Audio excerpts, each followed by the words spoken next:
Hey guys, got a quick update video for you. So I am 3D printing a new trap.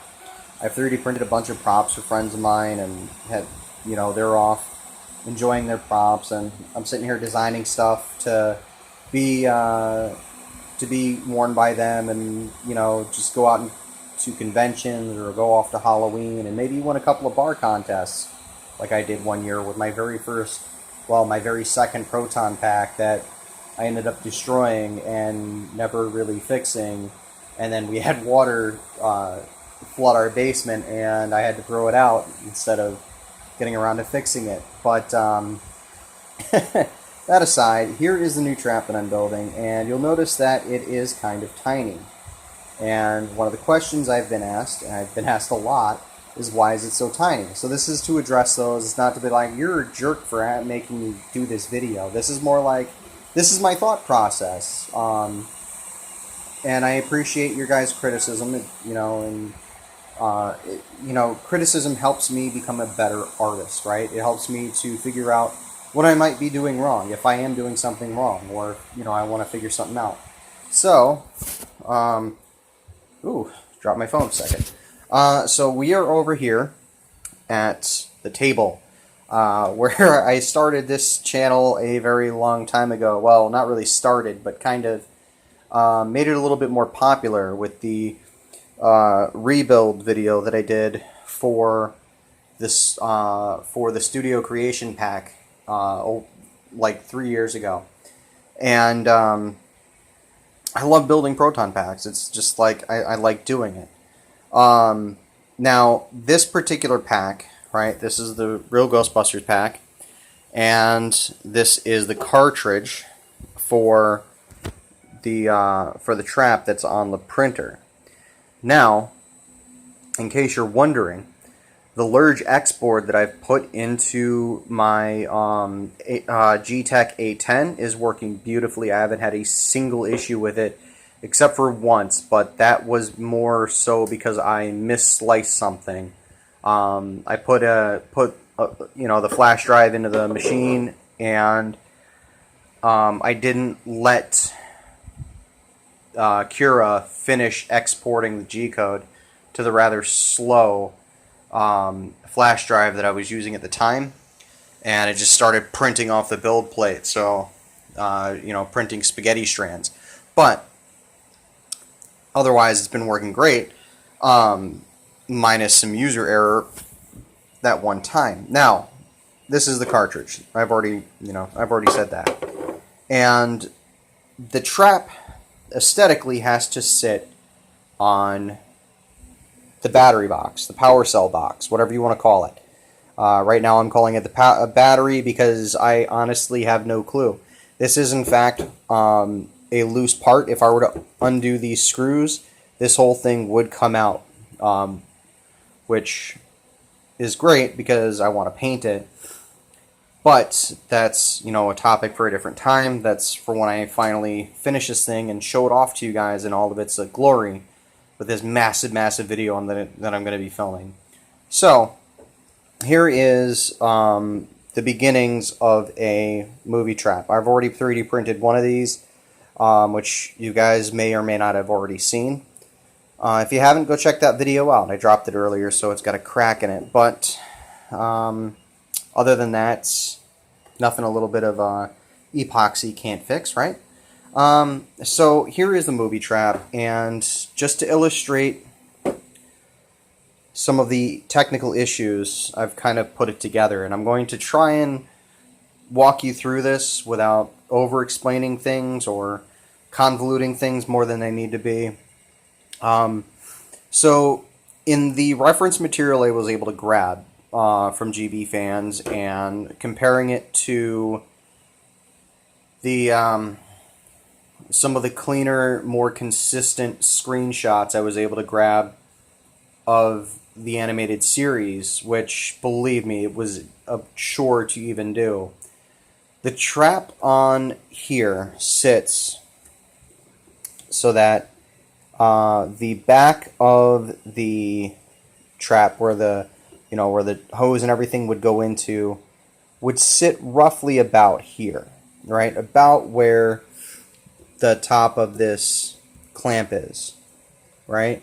So let me try and line this up a little bit better so you guys have a little bit clearer of an understanding. Or maybe I'm just being anal. I don't know. I think I'm just being anal. But there is the top of the trap, and there is the top of the top clamp. There's a hook that sits roughly a little north in half. So about where my finger is about where the hook comes out. And it's got to hold that trap on and hold it in place pretty good. The problem is that with a movie-sized trap, you have a lot of space to clear, right? You've got to first tug it up, pull it off, and then clear it, around you. I'm not even going to get into the mechanics of the hook that holds the trigger pedal down, but needless to say, it's it's not very ergonomic, but at least it's going to look good when it's done. Now, I have two ideas of what I'm going to do when I finish this pack. The first is I'm just going to design a hook block and set it on here, and with some super glue set it on the battery box, and then just set it up and be done with it. Or just kind of gluing the trap to the side of the pack, although that's not going to look very good, is it? But those are just a couple of options that I'm exploring, and I'll just see which one I go with when the time is right. So, aside from having to pull it off the pack and getting it stuck, when you go to pull it, because there's this giant lip here, and there really isn't anything that blocks that movement, or maybe the wheels don't clear, whatever the reason, it becomes really difficult to pull off a larger trap, because not only do you have to reach back, you have to also reach outward. And the further out you get, the more uncomfortable and less ergonomic it is. The smaller trap, it becomes easier to reach. I'm not entirely sure how much easier, but it becomes easier to reach. It doesn't put as much strain, and you're not going to harm your shoulder, which I have done, trying to pull a full-size trap off of your full-size pack. I've actually done it once. It was not fun. I pulled a muscle in my shoulder trying to pull the trap off. Now, I suppose one could argue for being more careful, or one could argue for magnets. Magnets are a tricky subject because they are temporarily bonded together by a force, right? So that's the basics of a magnet, is one holds on to the other by force. And it's a great concept. The problem is you already have a hard time dealing with doorways and people when you're going out to cons, or you're going out to events, or you're going out to parades, or you're even going out to like the bar or to the mall, or just in general, revelry on Halloween. Whatever you're doing with your pack, a full-size trap becomes more for people to hit, right? And if people are hitting it, well, there's a likelihood that they'll damage it. But if there's magnets on it, there's a likelihood that someone's going to knock it off of your pack, and unexpectedly, it'll fall, it'll hit the floor, it'll break. Other sorts of damage could occur to it. People could trip on it. There's just a whole nother can of worms in regard to why I haven't made it full size, or at least movie scale, I think is more appropriate term. So the designers at at Columbia had this brilliant idea to make the trap smaller by comparison. So we have the trap. Let's say that this is the animated trap, and the back of the box is sitting right about there. It's in a great position to be pulled off, and you slip it off. Here is the cartridge. Now the cartridge sits about right there in terms of where the back of the trap goes. So you get the back of the trap about there. The cartridge comes down to about here, and then the trap as a whole comes down to about where my finger is. That makes it a lot smaller for you to be able to pull it on and off of your pack, but it also makes it a little bit more ergonomic. Again, I'm not entirely sure how much more ergonomic it'll be, but it makes it a little bit more ergonomic. It also gives you less for people to bump into, and that's the key takeaway. Even if I go with magnets, right? Even if I go with magnets, worst case scenario, I go with magnets, and I can reach up and then pull the trap down from a reaching up, behind my side and grabbing it from the bottom kind of aspect. If I decide to go that route and inlay the bottom of the trap with magnets, it's still going to be a lot less subject to being jostled around by other people, save for the random person who walks up and grabs something off the back of your pack, which I don't think I've ever had happen to me. But the long and short of it is, mechanically, the smaller trap makes sense, at least to me. Artistically, the smaller trap just looks better.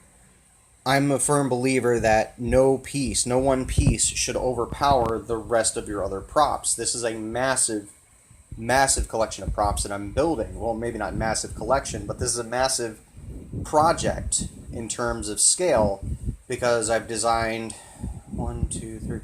I've designed the thrower, I've designed the PKE meter, I designed the trap.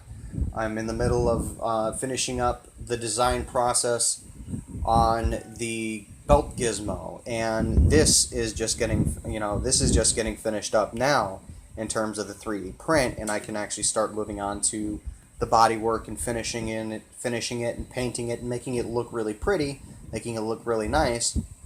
It's something that I want everyone to be able to just absorb all of the parts. I know this video ran a lot longer than I wanted to, but if you have any specific questions on my thought process and design process, feel free to drop them in the comment down below.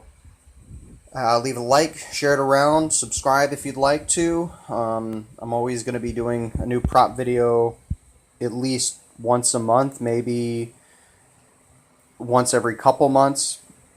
But I'm always going to post something new. It might not be on a regular schedule, but I do appreciate you guys watching and liking the videos.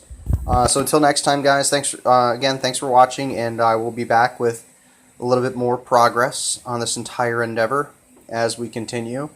And then I've got this massive video that I'm recording with the stuff that I haven't printed yet, and then of course some of the stuff that I am working on currently. So again, thanks for watching.